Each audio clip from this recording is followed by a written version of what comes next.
Hey guys, welcome back to my channel. Today's video is another hair video, and this particular video is for those who want to grow their hair thicker and longer.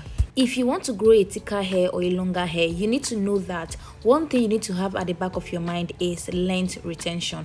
In this video, I'm going to be sharing with you guys a simple remedy of how you can make a product that can help you retain length.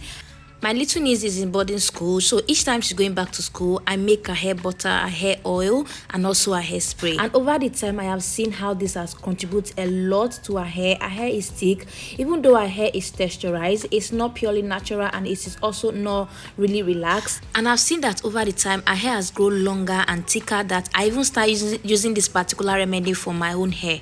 So if you have been struggling with hair length and length retention, this is the kind of treatment you don't want to overlook.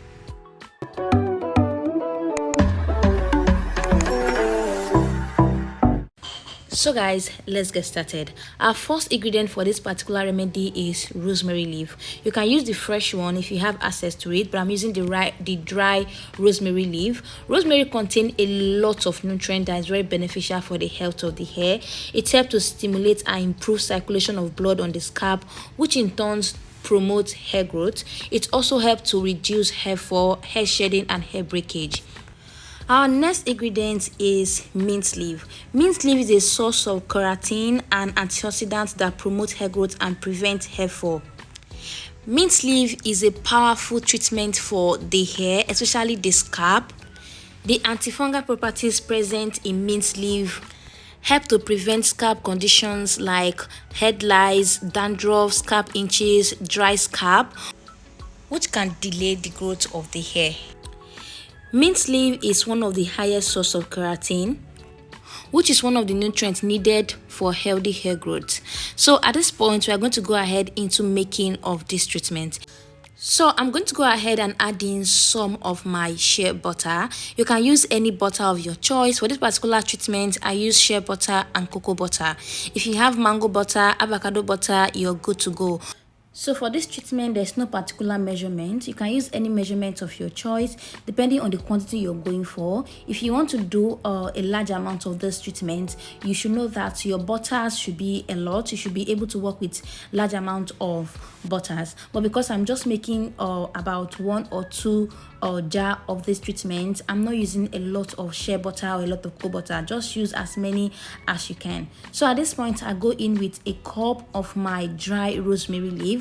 Like I had mentioned earlier, if you have access to the fresh rosemary leaf, which I really wish is what I'm using in this video, because I just love to use the fresh rosemary leaf because of the smell and because I just feel like the fresh rosemary is kind of more potent and it's easy to infuse into maybe butter or into oil or into anything you want to make it to. It's easy to infuse than the dry one. So after adding my mint, my dry rosemary, I went ahead and added in some of my favorite hair oil, like my karkar oil, my black castor oil. If you have any hair oil you have, maybe your ayurvedic oil or maybe any form of hair growth oil you're using, you can go ahead and add it into it. I am going to be heating it directly in this heater pot because the heat from the pot is very low. But if you don't have this type of pot, just go ahead and do the double boiling method. It is fine. It's just going to take a longer time.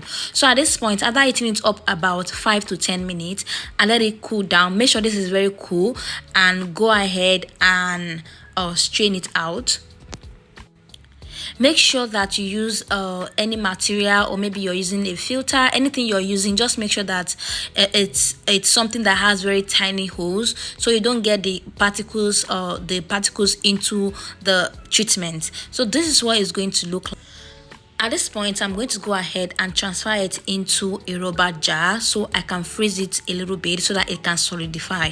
So at this point, if you're a lover of essential oil, this is the point where you drop in your essential oil. You can go ahead and add maybe your lavender oil, your rosemary essential oil, any kind of essential oil that you're using. You can go ahead and add it at this point. So after about, it didn't even take up 20 minutes. I didn't want it to get too solid, so it would be easy for me to mix. I just brought it out and as I used my hand mixer, my electric hand mixer, to go ahead and whip the entire butter together. So this is what it looks like. And also let me also put it out that if you use the fresh rosemary leaf, probably you might get a different color. The color might be a little bit greenish, obviously because the leaf, the rosemary, is fresh and it's green, so you might get different color. There's nothing wrong with that. And I also want to point out that if you use the fresh rosemary leaf, make sure you add in some preservative just to avoid it from any form of bacteria, just so you can keep the treatment at home as long as you want. And in case you're making this type of treatment for sale, obviously you have to add in your preservative. That means you're making it in a large quantity and it might take you some time to sell it off, so you want to make sure that you add in your preservative. And mind you, there are fresh ingredients in it, like the fresh mint, and maybe if you use the fresh rosemary, just know that you will need to add in some preservative. So at this point, I will go ahead and just transfer it into my jar, and this is what it looks like. It feels so soft and fluffy. I also want to point out this, that if you add a lot of oil into this particular type of treatment, the result is going to, like, the butter is going to end up being very soft. But if you want like a very thick butter like this one I'm holding, that means you don't have to add in a lot of oil. But if you like your butter to be more liquid kind of, that means you have to add in a lot of oil. The amount of oil that you add sometimes determine the consistency of your hair butter. So this is what my niece's hair look like at this point. Her hair is freshly washed, so I'm adding in a hairspray, which I'm going to be uploading in my next video. After applying the spray, I'm going to go ahead and use the butter, which is the treatment that I made. I'm going to be using it as a sealer to seal in the moisture into her hair, to seal in the treatment from the spray into her hair. When you want to retain length, when your goal is growing a longer hair, you should be very conscious of retaining your length. And if you're able to retain length, you can grow your hair to any length that you want. First of all, when you want to talk about hair retention, you want to make sure that you're also sealing in your moisture. There are 3 things you're supposed to use to seal in your moisture, which is butter, hair oil, and grease. Those are the 3 things you're supposed to use to seal in your moisture. You don't just go in and add in hair conditioner, hair spray, hair or leave-in without sealing in your moisture.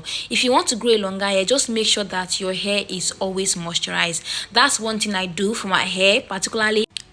And also for our hair, my niece is in boarding school, so we don't have access to her hair all the time. So each time she comes back home, we just take our time to treat her hair properly.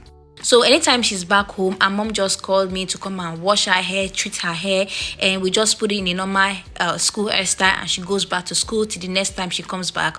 Over the time, I realized that she's been able to retain length, because each time I treat her hair this way, all I do is just wash her hair, use her spray on, use her hair growth oil, and I'll go ahead and seal in her moisture with the butter. Then we take her to the salon to thoroughly weave her hair for school.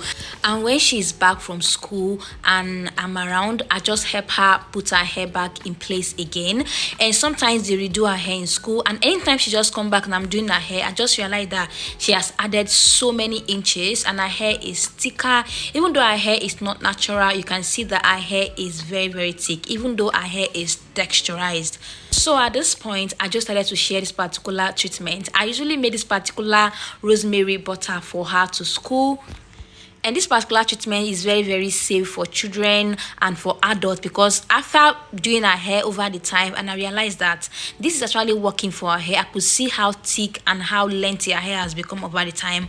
I started using it for my hair too. So guys, that's all about this video. I share everything regarding healthy hair care, healthy hair growth, and if this look like the kind of content you like to watch, please go ahead and hit that subscribe button, and I'll see you guys in my next video. Bye guys.